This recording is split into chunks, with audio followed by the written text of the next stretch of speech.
Myers Metal Detectors, located in sunny Tampa, Florida, where we sell nothing but fun and adventures, treasure hunting gear, and anything you can imagine for metal detecting. Give us a call, 813-237-1939. Happy hunting and dig deeper.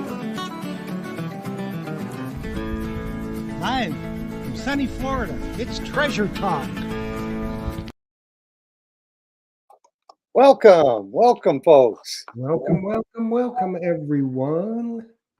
Welcome to another exciting edition of Treasure Talk. And we have one of our favorite manufacturers on tonight, so it's going to be exciting. Yes, we do. It's going to be a ripper.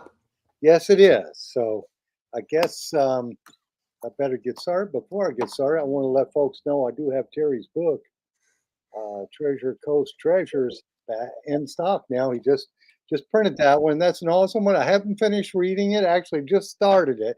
So I'll let you guys know what all of his books are good, but I'll let you know for sure next week, because I love to read treasure books, and I'll have it finished by then for sure.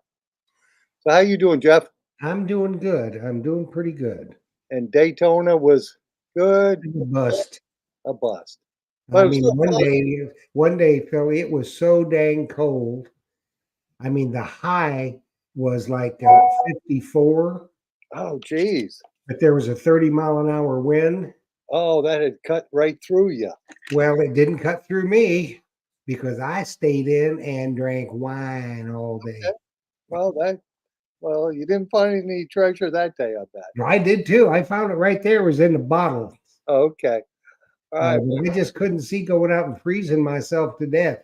Yes. I mean, if we'd have been finding a lot of stuff, that's one thing. Yeah. If you're finding stuff, you'll do the weather.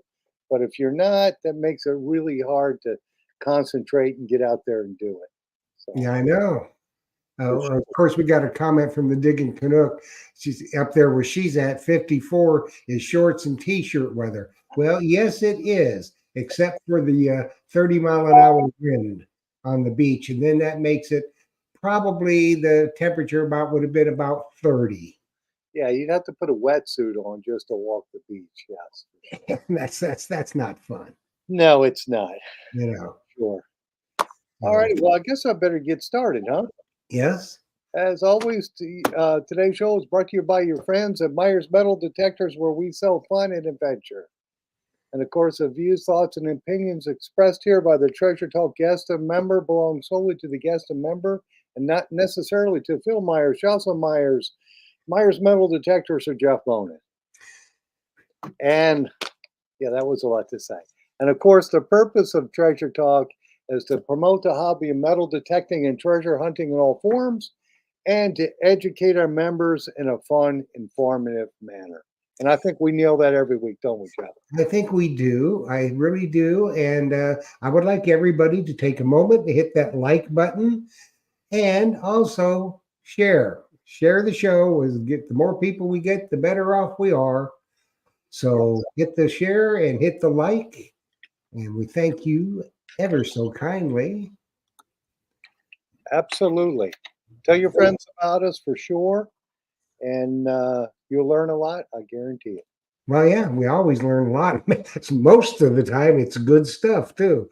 Yes, it is. Sometimes, there are certain vagaries sometimes, but yes. But most of the time, I think our record's pretty good. Yes, it is. We educate our members in a fun, informative manner. In a family type manner. Yes, it is.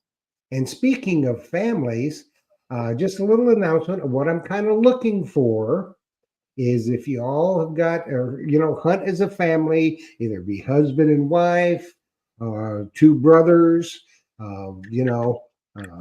father, son, daughter, mother, or the whole family hunts together. Get up with me, because I think we're going to make July Family Month, and we're going to feature a bunch of people, team hunting. And, everybody gets to share how they go about it. Everybody does it different, successes, drawbacks, all that kind of stuff. So if you got a suggestion or you'd like to be on with your family, hit me up with an email, treasuretalkshow@gmail.com. And I think we got a couple of spots left. So I think that's going to be a fun month. Yes, for sure. Awesome. Well, I guess we should get at it, huh, Jeff? Yes, we should. As you all know, you've seen this young man before from Coil-Tek from the land down under. They unequivocally make the best coils on the market for a number of detectors, mostly micro, but some of their gold detector coil are just top of the line. And I think if you remember back when we had the old fellow's travels on the gold hunter from Australia, I believe he uses the Coil-Tek coil on his GP house or something, wasn't it, Phil? Yeah, he used. I can't remember the detector, but he did tell me he used the Coil-Tek coil. For sure. Yeah, and he said he's had more success with the Coil-Tek product than he ever had with the stock coil. So that ought to tell you something. And there are many of you out there that do have the Coil-Tek coils and have reported that your finds have gone through the roof once you use the Coil-Tek coil. Can't hurt to use the best, right, Phil? Absolutely. Use the best. You're using your Mind Lab detector. Put the best coil on there for sure. That's right. And Trevor has been kind enough. We're going to give away 2 Coil-Tek merchandise packs tonight. So sometime during the show. And Phil's got he's got one of those little things that comes in the merch pack, and I think some of the others have gotten the rum cup and I got a stubby. This is oh yeah. They call this a stubby, and we've already had a question. Jocelyn told me from Sam Truckley. She's asking how much that big coil weighs, and I can't answer that, but this gentleman coming on here can answer. Yep. Sure. So let's go ahead and bring on Trevor because this show is going to be a rip-off. Yes, it is. Hello. How are you? How's it going, everyone? Oh, very good. Awesome, Trevor. So we had the first question already. How much does that 18-inch coil weigh? So I'm just, it's around about 980 grams. So that in ounces, I'm just bringing that up, is about 35 ounces. So it's not a super light thing because obviously as you go bigger, you naturally get heavier with more materials. But for its size, when you do pick it up, you sort of realize how actual light it is for the size of it. So yes. Yeah, it's very good. But thank you for having me on. You've got a really great Australian accent, Jeff. It's like you're just sort of next door to me here. It's fantastic. And, really appreciate having on. And I love the new intro too, the real pirate theme there. It's fantastic. So yeah, well done. That's Jeff. He's cool with that stuff. I don't know. Now it looks very good, very, very professional. And great to see you boys. How's it all going over that way? It's going good. That big coil was, I'm surprised that so many people, they just love that coil. Oh, good. Thank you very much. The young people, it's not going to make much difference to them. They're going to get out there and they're going to swing it. And the one that Sam Truckley, the one that asked the question, she can swing that coil. Yep. It's a young person's coil, I think. Yeah, that's right. You don't have to have an arm like Schwarzenegger to be able to manage the coil weight or anything like that. And there's a multitude of different harnesses and things out there to help you as well. So if you're concerned about the weight at all and you really want to use it for a bit more of an extended time, then look at getting a nice harness that will take that weight off your shoulder and arm, and you can just manage that nicely. Otherwise, for the beach hunters out there, certainly a fantastic coil, even the open fields, that's what it's been designed for. Yeah, when I sell it, Trevor, I throw in we have a Detector Pro makes a detecting pal. It's a harness that goes over your arm and your back, a sling like, and I just throw that in with the coil just to, so they can use that thing for hours if they want to. Yeah. And she has. Yes, one of Sam says she has the harness, and it does. It keeps the weight off of your arm, So it just makes it where it's balanced real nice. And I'm sure with that coil, you can use that and get hours of fun with it. Cover a lot of ground and go deep, huh? Oh, that's exactly right. Yep. You better have an Excalibur shovel when you swing that puppy. Yes, or a Yeah. Or heavy. an excavator shovel, you know. So Yes, for sure. Well, Now, I, I have, Sam's saying it's got to be harder to swing in the water, though, yeah. right? Now, to me, I don't know. Personally, I don't think a 15-inch coil, or is that the 18? that's 18, but there is 18. 15 under. Either one, I don't think is a good water coil. It's just too hard to, you Yeah. know, to find 'Cause your. you get a lot more drag because Yeah. there's more of a coil that you've got to push through, and especially if in the surf, you know, it can push it around a little bit. So if you are in the water and you want to use it in the water, just control that swing even more. You know, don't try and force it through the water. Just let it glide through with a little bit, and you'll find that it can handle it okay. I've done some testing in the water and it's no problems. But you're right, it's the best ones for the water are the 14x9, the smaller coils, you know, 11, 14x9, 10x5. Yeah. So yeah, that one there, Jeff, that's an ultimate water coil. Because really as well, you don't want an 18-inch to go down a foot and a half, you know, really under the water, because you'd be having to hold your breath for a bit to try and find the target, unless you're a scuba diver. So you know, yes, we all want to find that really good treasure, but it's a matter of just trying to make sure you get that really good balance with your detecting, so you're not getting frustrated, or, you know, you're not trying to chase something that can take an hour and it's, you know, ends up being a can lid or something like that. Yeah, well, So, we saw a product not too long ago that all you guys down in Australia in the gold fields would really like to have. You got it there, Phil, the sacks. The sacks. Now this, Trevor, is let him see the whole thing now. It's a Yeah. T-handle digger to go along with the Coil-Tek gold prospecting coil. Yeah, That's you guys pretty have all cool. that. Yeah, you guys That's have all very that cool. hard ground. We don't have our ground isn't hard, but this is sharp, and you can cut to a plug or the Mm. ground for sure. And Yeah, it looks really good. Is that like a silicon handle on it or something, like a rubber handle? That's a steel handle there. it's all aircraft grade product, and Yeah. that you Cool. cannot break. Yeah, I like it. Very shiny. Yeah, Yes. well, that's our treasure talk color. Yeah, and then of It's course we have chrome and blue. Then it comes in different colors. Oh, wow. This young man from Excalibur Shovels, He's making all the units and getting them anodized and colored, which is he great. hand makes every one of them. yeah. Well done. See, it's really good. Lots of talented people out there, that's for sure. Yeah, Absolutely. And Trevor, not to change the subject from the big coil, but this is my favorite coil for the Equinox when I'm in trashy areas. Yeah. But I did want to tell folks that if they do competition hunts on the beach, see our clubs here, they'll do seated hunts where they put silver coins on the beach. And this one right here is just a seated hunt killer because you can whip it real fast. You're not worrying about pinpointing. You're just whipping the coil to the center of the target underneath of it, and you're using a hand scoop like this. Yeah. And just Super easy to swing, eh? oh yeah, super light, very fast to Mm. it's about the first 20 minutes the hunt's over.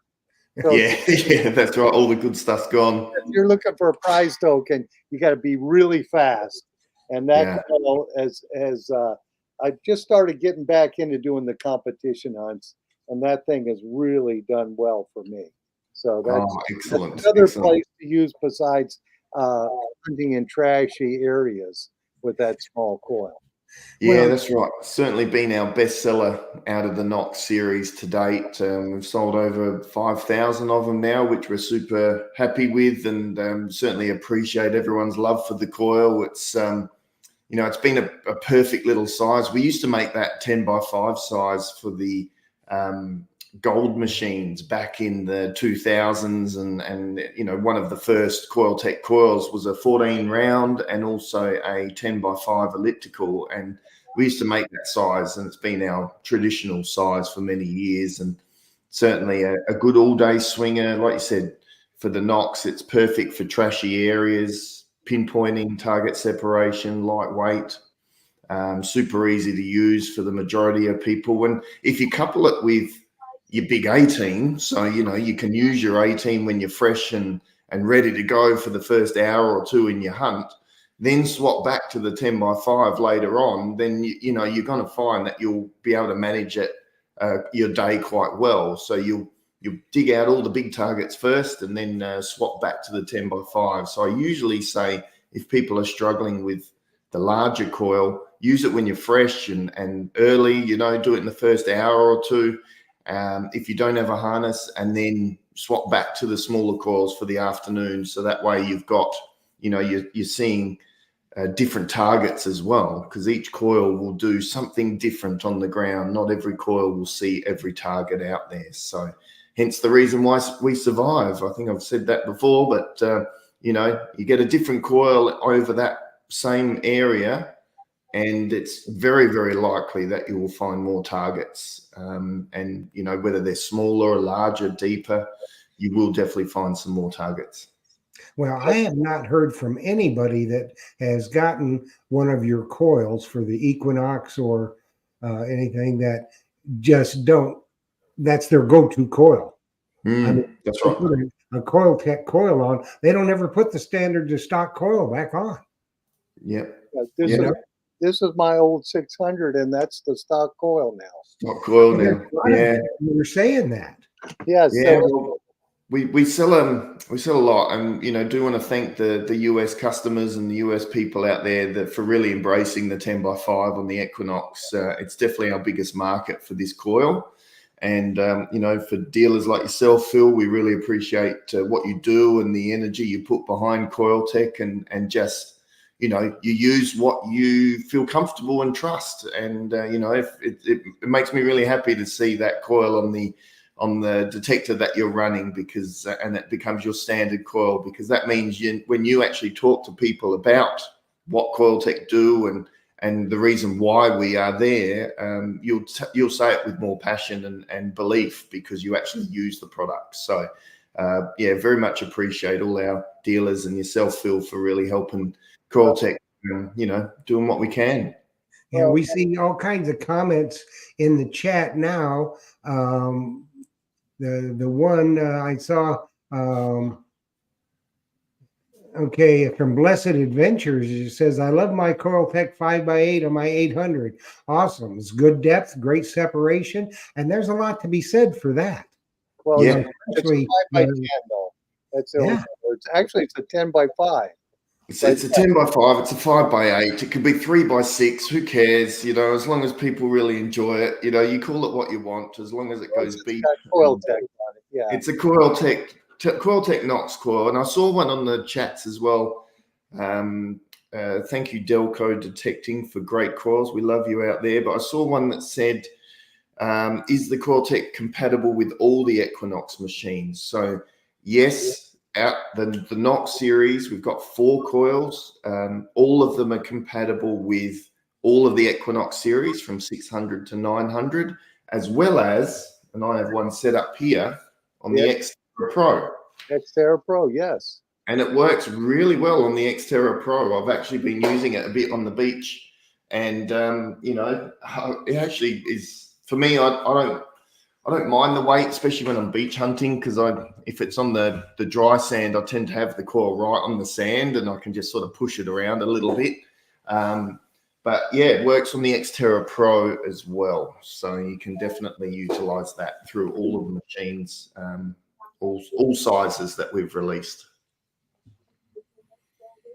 I think we missed a couple of questions here. They go by too fast for me. But Tom Becker says, since MindLab is making oval coils for the Manticores and the shape you made for the Equinox was oval, will you be able to make coils for the Manticore? That's a perfect question. Manticore. I know. What a perfect question, Tom. Thank you very much. Good to see you from down under.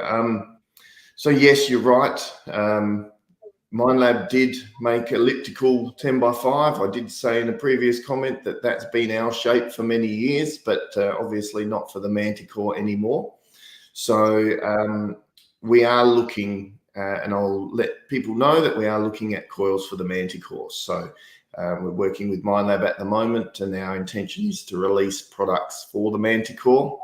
As far as sizes go, we do have one size locked in already, but I wanted to sort of hit it out there with the public. You know, if they were to look for something smaller, under the 10x5 size, so 6-inch size, around that, you know, what would people be interested in? Because, you know, we're at the stage where, you know, we want to listen to customer feedback and what the people want out there. We know Minelab's got a range of coils already for the Manticore, so we want to sort of hit really big, and then we want to sort of see that sort of small size and see where we can complement that. So, you know, over time, we're just going to get to a little bit of information from the public out there as to what sort of size they would like if it was like a nice little tiny coil. So, You know, I would think, me personally, Minelab, I think for the Manticore has the 5x8 or 8x5 is their size. So I think like a 7-inch or a 6-inch round or oval would be nice. yeah, You know, yeah, that's sort of what we're thinking. But yeah, definitely good to have some feedback on that for sure. It'd be a super sensitive little beast, that's for sure. So it'd go well with the Manticore. That's what they want. I think oval. You know, a 6-inch oval. Yes, yeah, a little sort of, a yeah, little smaller than Minelab's, because I don't know how it is over in your area, Trevor, but over here in the U.S., I always say we got some trashy people because there's so much trash in the ground. I get tired of it. Is it the same way in Australia? absolutely. So unfortunately, humans have been there before, and you know, for many years, just discarded all their rubbish. So you know, and that's right back to the old timers. You know, we go around old ruins, and especially in the goldfields too. You know, they used to dig just by hand and have their tin of sardines or tin of beans or whatever they had, and then just chuck the tin out, and 80 years later, that tin's now in 1,000 pieces of rust that you find, you know, in amongst the goldfields. So, and with the treasure side of things, ring pulls, bottle tops, you know, people just flick them out and haven't really considered the metal detectors. How dare they? You know, how dare people throw their rubbish out and not just good stuff? Why don't they just keep throwing coins on the floor? You know, it's like, what? So, yeah, I think. Yep, it's a common theme, but you know what it's like. You've got to dig through the trash to find your treasure. So, you know, if you are finding trash and you're finding ring pulls or tiny bits of metal, or you know, it doesn't mean that you need to walk away. It just means that you're doing a really good job of finding targets. And the more targets you're going to find, and the more you understand your machine, the better you're going to get at that discrimination and target retrieval. Because like you say, in the hunts, especially when you're in the competitions and that, but no one really wants to be on their hands and knees for half an hour trying to sift through the dirt looking for a tiny little target. You know, you want to grab that target, get it quickly, fill your hole in, make it look great, and move on to the next one. So target retrieval is a massive thing. Yes, it is. I'm looking at some of the comments on here, and Uncle Beep says, my Knox cries at night for a Coil-Tek 10x5 coil. Oh, give it a good cuddle. It should be okay. But you know, maybe tell it at Christmas time, make a wish, and you know, you never know. Yeah, he could just call me tomorrow and order one. We could ship it There out. you go. Yeah, We've got one for you right away. we could ship it right away and have it 2 days. It wouldn't be crying anymore. He's always, Yeah, that's right. Good one, Uncle Beep. I like that. Real simple. and Yeah, that's what we always say. If Phil doesn't have it in stock, you don't need it. So Hey, that's perfect. Yeah, that's really I'm good. reading Joe 4077 said, I found my first and only musket ball on the beach with the Coil-Tek Equinox 14x9 coil on the Treasure Coast. that's So a good coil too. yeah, he's over there where Terry Shannon hunts. So Where's the Treasure Coast? Is that sort of more north of where you guys are? Well, I'm on the west coast of Florida, and over Tampa, St. Pete area, and that's over Melbourne South, like straight across the state. It's I'm on gonna the look east. at my map. Yes, and what happened in 1715? An armada of Spanish ships, treasure ships, sunk. They got hit by a hurricane in 1715. And So that's on the Tampa side, is it? no, it's on the east coast. Oh, East Coast, sort of San Fran and around San Diego, around that area, is it? Oh, no, the east coast of Florida. Ah, not the East Coast of the US. Yeah, east coast of Florida. That's over Melbourne, My geography is back really bad. that, all that area. Yeah, gotcha. Okay. It's good. It's handy having the map here because then I can sort of see what's going on. I've learned so much about the world. And for all those people that think the world's round, it's not. Look, it's flat on my wall here. So, That's right. this is It flat. was at one time. And then I'm it not inflated. Well, Jeffy, you got the interesting question Jocelyn had too. What's Trevor's thoughts on resetting a machine after switching the coils? Is that necessary?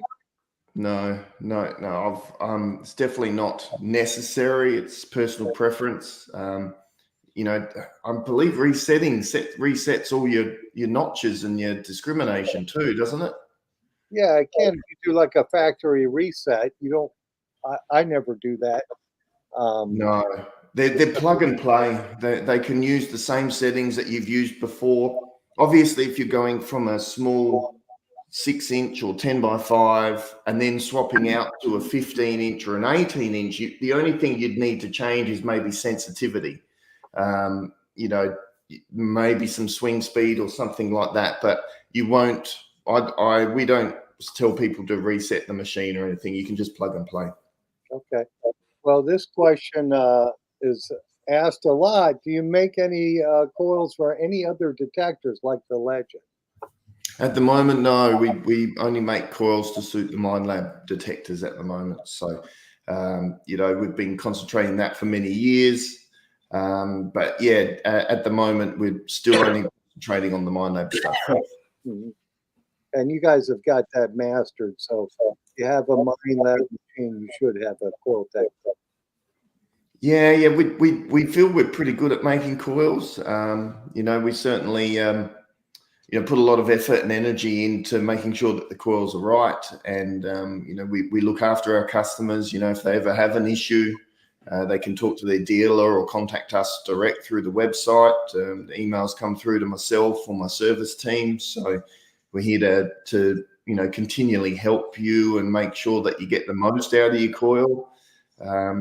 There's still a lot of people out there that may be sitting on the fence whether they need another coil or why should I get another coil, and They need it.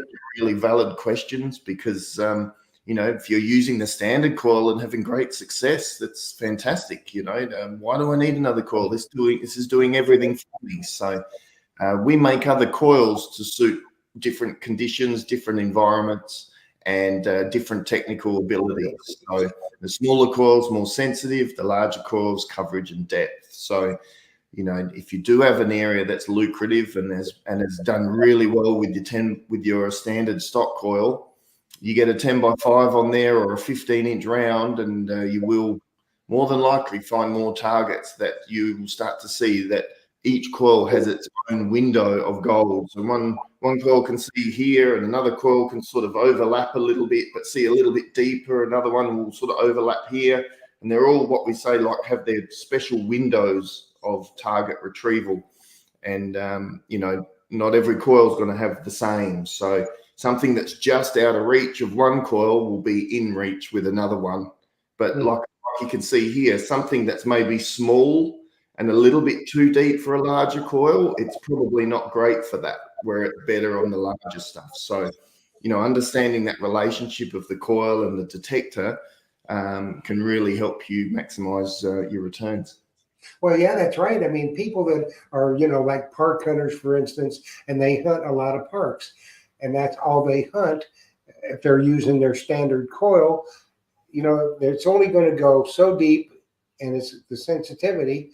If they change out the coils, let's say, for instance, they use the 9x14 or the 5x8 or 9x whatever the oval one is. I think they can go back over the areas that they've detected, and their fines are gonna go up because the different coils, different sensitivities, depths, as you say, they're either gonna go a little slower or whatever, and get those signals. So yes, in my estimation, they do need at least 2 spare coils. Yeah, agree. If you know, the perfect world would be to have a small, medium, and large one, and then you've got, you know, a toolkit. Pepsi, yeah, I'll have one too. Thanks, Jeff. Thanks, Phil. Yeah, grab one of those. Somebody wanted to know what I was drinking. I had to make sure I told them. It's time. Okay, just to make sure that it wasn't Jack Daniels and Coke or Pepsi. Who knows what you put in that beforehand, though? We didn't see you fill it up. But you say I got my stubby. Yes, that's a good one. That'll keep it cold for at least another 3 hours. So that's fantastic. It won't last that long. No, it goes down quicker. So I was just going to say that this is more of a later thing that we've been talking about, but we liken it to the golfer. When you go out onto a golf course, you don't take one club with you.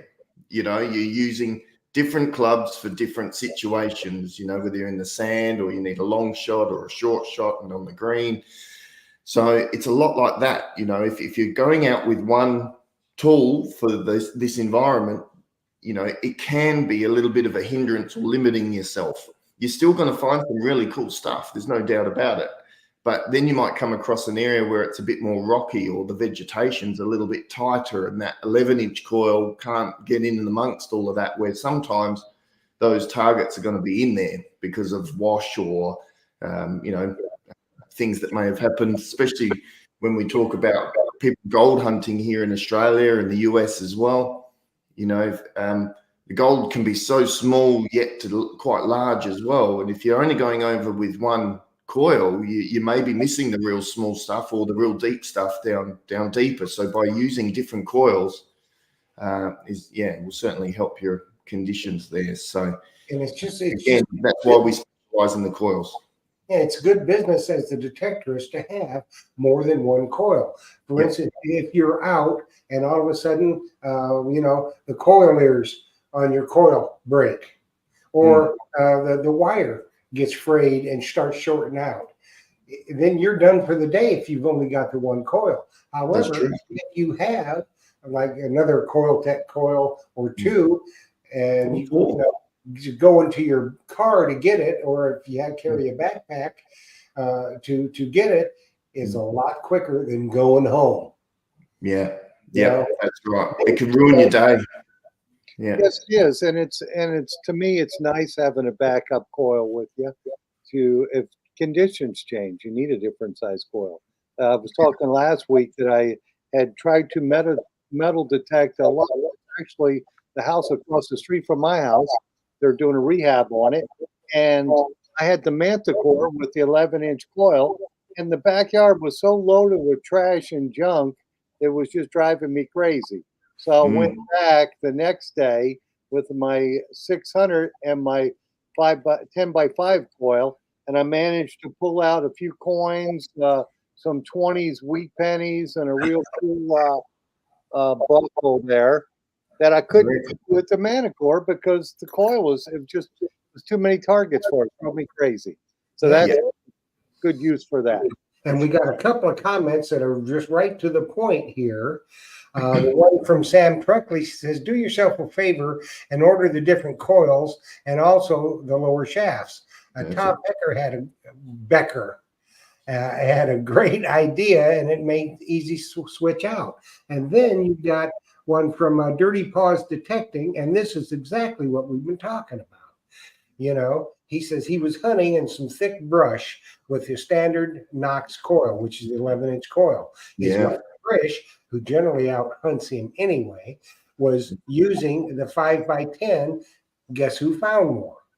Right to that point, Trevor. It's different, you know, the right tool for the job, let's say. Correct. Yeah. I mean, another one is the mechanic in your toolbox at home. You don't have one magic tool that does everything for your car. So, you know, using, because they are a tool of the job that you're doing. You know, yes, it's a hobby thing, and some people do it for more professional and stuff, but it's using the right tool for the right job. You're not going to go and use an Xterra Pro to go hunting in the Western Australian goldfields or anything like that. So, you know, the right detector, the right coils, and then, you know, your right dig tools and things that Phil can offer you out there to make sure, again, you know, half the battle is finding it. The other half is retrieving it quickly out the ground, pinpointing it, not getting frustrated with multiple signals, like you're saying, Phil, with, you know, the thing with some of these bigger coils is that when you've got such a big coil, you're going to have, you know, in trashier areas, you're going to have multiple targets all sitting under this massive expanse of coil area. Yes. The detector detects mainly through the center here, but it can still get confused with larger targets and rubbish targets that may be under this area. So you've got a huge area to be able to try and pinpoint with. And the crossover point for these larger coils is quite wide through the center here. Where when we're talking about a 10x5, and I don't have one here with me, but the crossover point is really narrow, and you'll see that as Phil holds it up. You know, that center section, that center band that runs through the coil there is where the crossover section with the windings are internally, and that's the responsive area. So when you've got a really narrow band through the middle, that's where our sensitivity is increased, and it can really hone in between finding a target next to another one. Where the bigger coil, you're going to have a broader area. It's going to be a bit more difficult. So the big coils, the 18, is designed for coverage and depth. It's not designed really for sensitivity and trashy areas. I would not use it in that area. So again, the right tool for the right job. And, you know, it does take a little bit of getting used to the big coil, because it is, you know, the biggest coil for the Equinox. So just taking your time with it, learning targets, going to an area and throwing down a bunch of targets and doing some tests and things like that when you first get it is definitely recommended too, because then that way you can start to tune your ear in where the sensitive spots and pinpointing areas are. Yeah, and it's smart. And Phil will been preaching this for a number of years. When you buy an extra coil, buy another lower shaft. It's a lot easier to swap out. And think of this too. Sometimes if you're out in a brushy area or a trashy area, and you know the footing is not great, so if you would catch your foot and fall, you might snap your lower shaft. Right. So, you know, then you're done. So if you've got another coil with another shaft on there, it's a little bit more of an investment, but it's well worth your time. It takes you 2 minutes to change that out, and you're good to go. Good to go. So Yeah, just Tom, make an investment in your future. yeah, Tom Becker and Sam Truckley both said that. Get the extra lower shaft, because you'll be so much faster changing it out, and you'll have more time to hunt and more chances to find some treasure. Yep, That's right. And it looks like you're doing a drawing, Jeff, or are we too? Yes, we are. I'm going to put it up here so people will know how exactly they have to put it in. And if you don't put it in the right way, it won't count your name. So that's why I'm going to show you exactly how I have it. And we're going to have 2 winners tonight of 2 merch packs from Coil-Tek. And I think they do have that fantastic Coil-Tek stubby in there too, don't they? I believe so. Yeah, I think they've got stubby holder. It comes with a tote bag, a hat, and maybe a silver mug. There's the hats. They're brilliant hats. Love those hats. That is a nice hat. We got a new batch in, and then they weren't exactly the same for some reason. So, but you know, if you've got one of those older ones that are a nice peak and everything, they're very nice. I like my hats. Yeah. Only got one head, but I have a lot of hats. So, Yeah. Okay, folks. Here, you see it? That's how you put it in. Everybody can see that. Yeah, so do it exactly that way. And it's exactly that way. you know the Australian language perfectly, Jeff. It's fantastic. Well, you've taught us well. Yeah, that's right. You just didn't put mate on the end. Ripper, mate, you know? That's right. It's Ripper. So hashtag Ripper. There you go. Look at him go. Ripper. Well That's done, right. team. And once they get those in there, and I can see already people aren't putting it in correctly. They're using the lowercase, so you're not gonna. Fantastic. You That's know, brilliant. Hey, Foster's. I love. That's brilliant. Well done, Ian. That's good. Yeah, we don't really drink Foster's much down here because we don't really dig it. We just export it to the US, so you guys can. We drink it. Huh? Yeah. Well, they're You drinking. can get Coopers. Coopers is our favourite down here in the land down under, especially in Adelaide here. We have a Coopers Pale Ale, which is absolutely beautiful. It's made locally here, and they're very nice ale, that one, for sure. Cooper's Pale Ale. Cooper's Pale Ale. It's a green can. I can't show you one here because I am at work and I don't have any here, but, yeah, Cooper's Pale Ale, very good. All right, we'll have to look for Cooper's Pale Ale. Yeah, see if you've got like an Aussie flavored house, over there for like a steakhouse or something with an Aussie flavor. And if you do find one there, give it a try. It's a bit of a like a cloudy beer. It's not like a lager or anything like that. It is a pale ale, but it's very nice. It's kind of like a pale ale would be something like a Blue Moon. Yes, Blue Moon. Yeah, more of a Belgian pale ale. And I think the only Australian thing we have here that I'm aware of is Outback, and I don't know if they would have it or not. But maybe better yet, go to Australia. If you go to Australia and you look Trevor up, he'll give you a tour. Yeah, absolutely. We did a tour. A sixer of Coopers. Yeah. If you're ever in Australia, in Adelaide, Australia, we would be happy to share a Coopers with you. That's for sure. After hours, of course. But yes, that's right. Yeah, and it's just telling the folks. I saw this question go through. What time is it where you're at? And it's tomorrow, is it? Yeah. We're Tuesday morning at 10:13 a.m. right now. So we're about, I think, 16 hours in front of you guys, somewhere around there.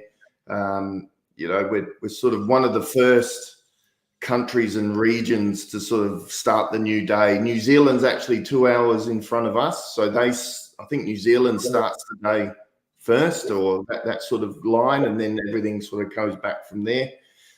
So yes, it's always pretty weird to sort of go, right, it's my morning for Tuesday and your evening for Monday. Monday night. Very good. Very good. Yeah.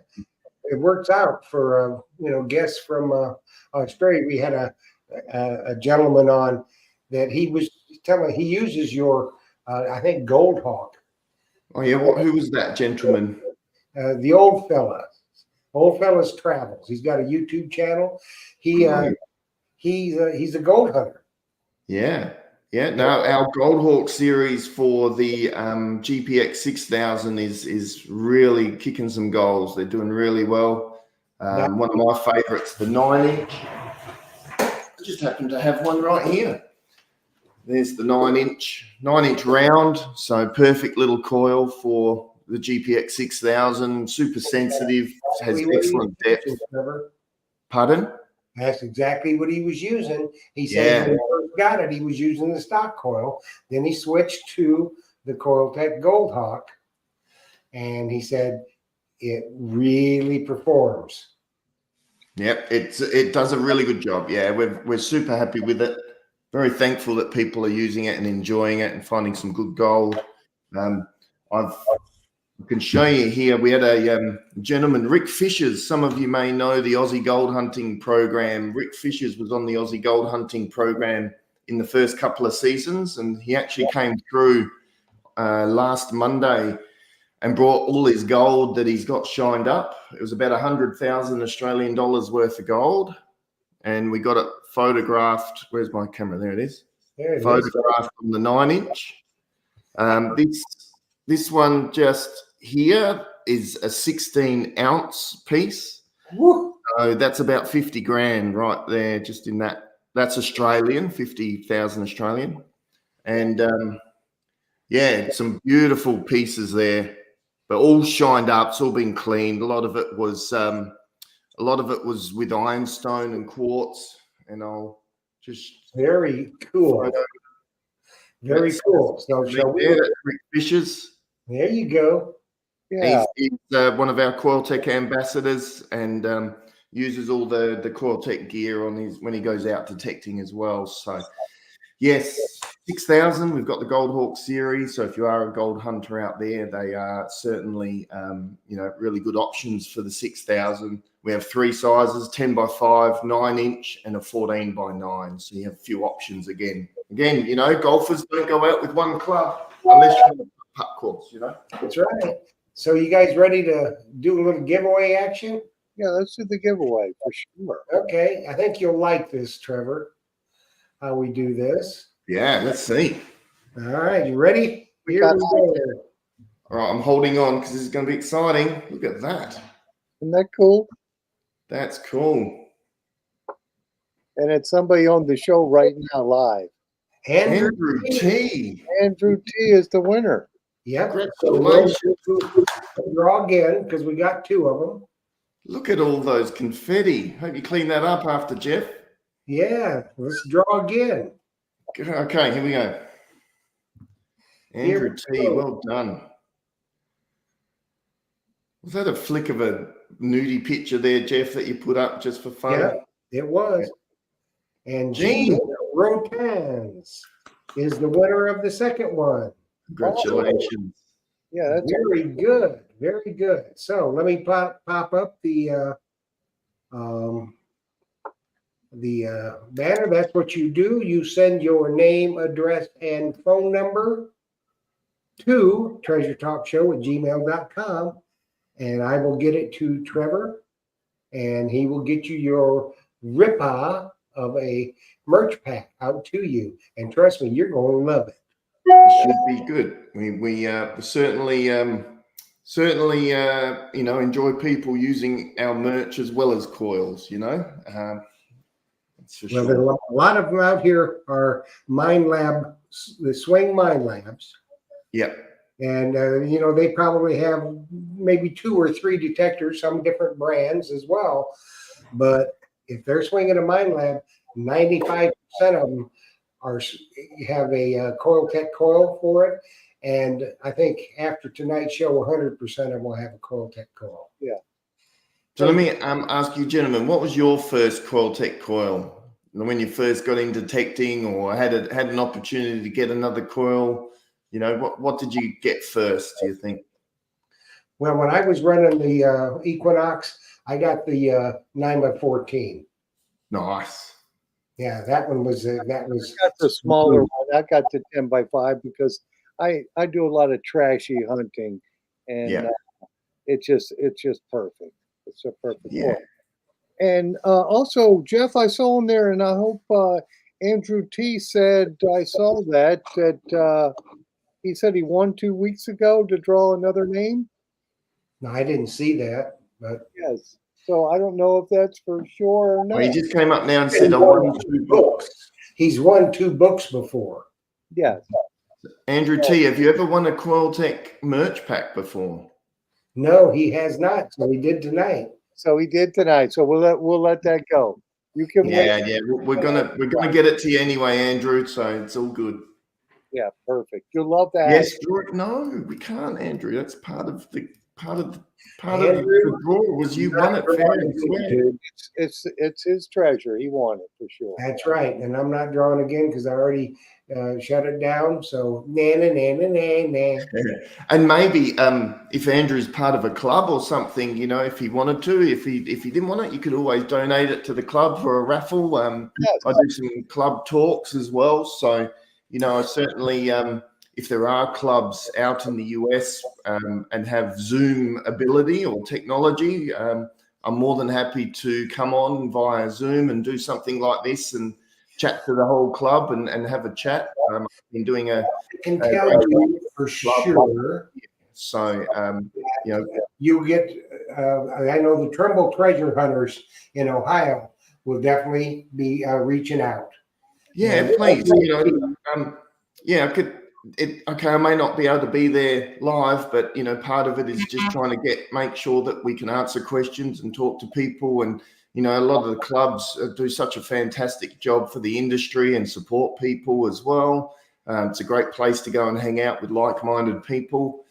So, I've done a few talks over the last few months for clubs, just talking about the range, talking about how coils work, and answering any questions. So if there's any clubs out there, you can hit me up, and if we can get the timing right, like I said, most of the time in the US, it's your evening and my morning, so it works out pretty good. So yeah, well, I'm sure that the Trumbull Treasure Hunters will be contacting you. And I just got to say, Andrew T, being the kind person that he is, this is just the type of person that he is. His main concern, he's in Canada.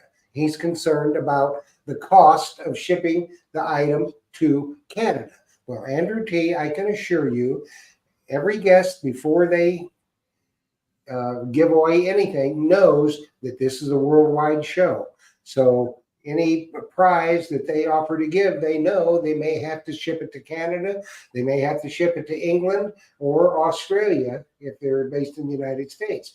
So they know this going up front. While we appreciate your concern, not necessary, but we certainly appreciate the thought. There are not many people that would think that way, and you do, so thank you. Thanks, Andrew. We do have our distributor in the US that's got these merch packs, so it's a little bit quicker and easier than putting it on a pigeon from Australia. So yeah, well, of course, the pigeon would drop it. Yeah, it looks like we got the question from Blessed Adventures, and they're asking, one of my detectors is the Knox 800. Does anyone know if persons use it for gold hunting? Second question, if so, does Coil-Tek make a gold coil for the 800 or 900?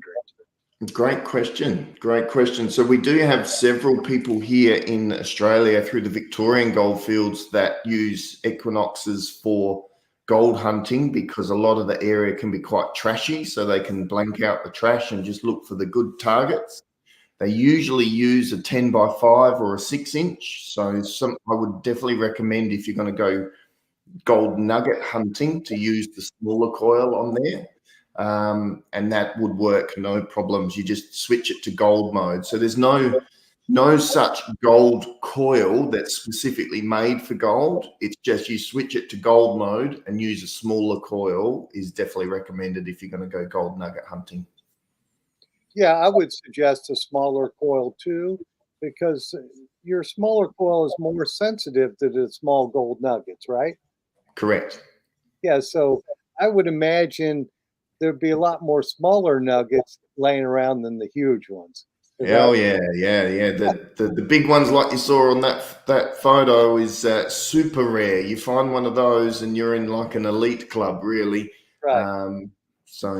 Well, if you're out hunting for gold nuggets, isn't it true, Trevor, that most of the nuggets and stuff are going to be in the little cracks and crevices where you would need a little smaller coil or a more oval-shaped coil sometimes to get in amongst it?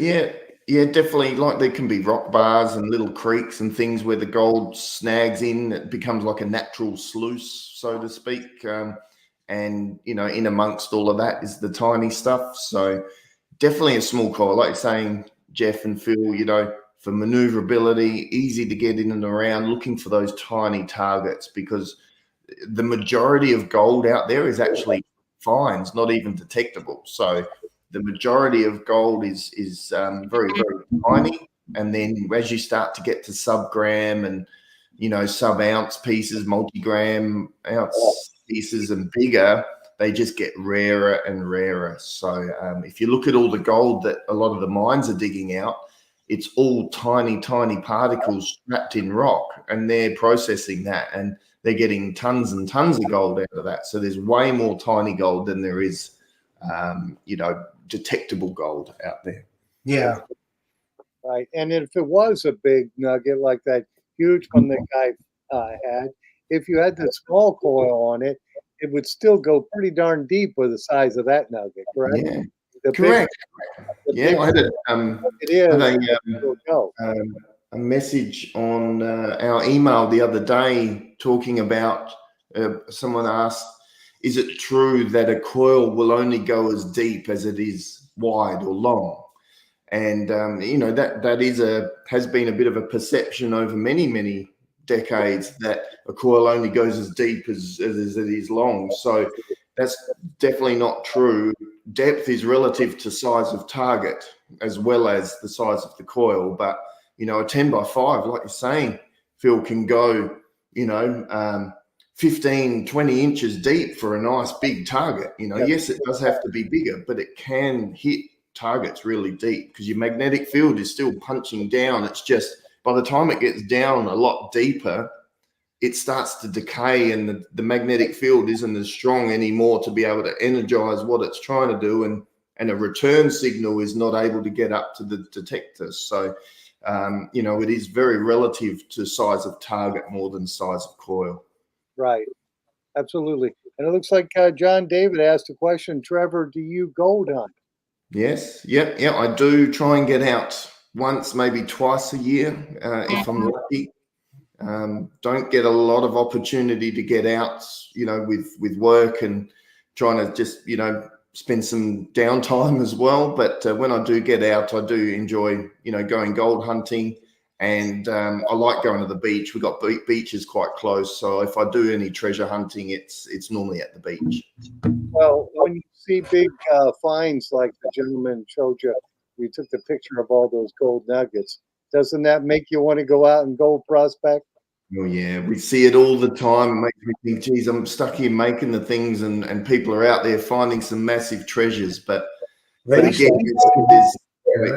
it is relatively rare that you find that sort of haul. And these guys that find that sort of stuff, they're out there for 3-4 months of the year, right, you know, camping out in Western Australia, and they're doing it quite seriously. So at the moment, that's not for me. Maybe when I do reach retirement age, the plan is to spend time on the gold field. But yeah, we'll certainly wait for that time. For now, we'll just keep building the coils that people love. Yeah, I have the same issue. I have people bring me stuff in to show me what they found, and I'm always wanting to get out there and get at it. But I'm stuck in here selling the gear, so some. But looks like Bob Kulik has asked, may have missed this, but are the coil ears reinforced on the Coil-Tek? They are. Yeah, so we definitely have very strong ear designs. You know, we've reinforced them to a degree. I mean, we haven't made them too thick or over the top, but we do have some like angles on the wings designs, and also on the larger coils we have like some ribs like in on the wing. If I can try and get the camera in, you may be able to see there's a couple of like ribs that go up the side of the wing here. The thing with the wings is you don't need to reinforce them with anything. I know there's a few people that 3D print stuff and put them over there. Our coils are very strong with the wings. We hardly have any issues. The biggest issue that we find that people break wings on our coil is that they will use this detector as a tool to stand up. So, and you know, they can put a lot of pressure on that. And as soon as you start getting this shaft tilting out of angle, and I'm going to tilt this one a bit here, see it going out of angle. As soon as you tilt it that way like that, that's when you put a super amount of pressure on the wings there. So, you know, I recommend people not using this for a tool to stand up with, you know, because even though you think you're going to keep it mildly straight, if you do that 20 times in a row, something's got to give. Either the shaft will snap down here, the nut and bolt can snap, or you're going to snap a wing. And that's not going to be covered under warranty if it's snapped. I think out of all of our Knox range, we've probably had over, you know, we've sold over nearly 10,000, and we've probably had less than 100 come back with, you know, with any issues with the wings. If they are broken and it's a legitimate manufacturing fault, it's covered under warranty. But there's definitely times where we talk to people about trying to make sure you don't. Also, the other thing they do actually is when they're detecting and they're trying to dig the ground out, they'll still have their arm on the detector and they put it out like this on the ground. So it's on an angle. And so the ground's here and then they're sort of pushing with their hand, and they don't realize they're doing that, and so you're pushing the coil like this as you're doing it. So while you're trying to dig with the other hand, so it's always good practice to just, you know, bend it down, lay that down next to you, do what you need to do, and then just jump up again. It only takes a second, but remember, this is meant to stay relatively straight. So any angles or pressure you put sideways on those wings is really going to make a bit of trouble for you. Yeah, and use your shovel to get back up with. Don't use your detector. That's right. And make sure it's an Excalibur shovel, because you There's can. an Excalibur shovel, and you'll get up with no problem, and you won't break your detector for sure. Well, Trevor, it looks like our hour went by super fast. Wow, did too. 10:30. You'd be, what is it? 8:30 there now. No, 8:00. And Sam Truckley said, great show as always, guys. Thanks, Trevor, for being here. You rock. Thank you. You rock too. I love rock. Get out there and keep swinging. We really appreciate everyone's custom and efforts with the coils. Hit us up through our website or our YouTubes or socials. We're here to chat with you as well. And to Jeff and Phil, always a pleasure to be on the show. Really appreciate the questions and the fun chat. You guys are legends. Thank you very much. All right. Well, thank you, Trevor. Thank you, Jeff. Thank you, Jocelyn. And thank you to our many members on Treasure Talk on both YouTube and Facebook. Appreciate you guys for sure. And we've got all Trevor's products in here. So hit me up tomorrow if you want to get a coil. We'll Right. do it really quick. That's right. And Trevor, thanks so much for taking time out of your day. We always love it when you're here. We want to get you back in the fall after you get a chance to get some of your Manticore stuff out and some of the other things you're working on, so we can get an update. And so it'll be probably in October or November. Be a good time to have another Coil-Tek show. So I will be in touch. Perfect. Appreciate you doing the giveaways. I know the members, viewers, all really appreciate it. And you will be getting contacted by a number of clubs to do a club meeting, which would be really good. And that's something for the WSAS club too, Phil. Yes, we could do that there too, for sure. Yeah. As long as you got sort of Zoom capability and a TV and can sort of plug me in on that side, we can definitely do a chat from around the world. And hit me up through the website on the contact us page if you're interested. And for anyone that wants to get any new release information first, sign up to our mailing list. That's where we release new product information 24 hours before we put it on socials or everywhere else. So you get the news before anyone else.